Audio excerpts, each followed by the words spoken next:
چیزیں مفید اور کارآمد ہیں اور کچھ چیزیں ایسی ہیں کہ ان سے فائدہ کم اور نقصان زیادہ. پہلے تو سینما شروع ہوا, پردہ پر ناچ گانے دکھائے جاتے تھے اور دیندار بڑے بزرگ ایسے جگہوں پر جانے سے شرم اور جھجک محسوس کرتے تھے.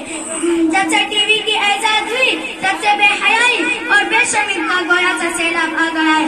اب تو تقریباً ہر گھر میں سینما ہال بن گئے ہیں. اکثر گھروں میں لوگ ٹی وی لا کر لگا لیتے ہیں اور جب جتنا جی چاہے اچھے برے پروگرام دیکھتے ہیں. ہوٹل اور دیگر چائے کی دکان والے بھی اس آلہ کو اپنے یہاں لا کر لیتے ہیں تاکہ اس کے بہانے سے زیادہ دکانوں پر گاہک آئے اور ان کی بکری بڑھ جائے. السلام علیکم.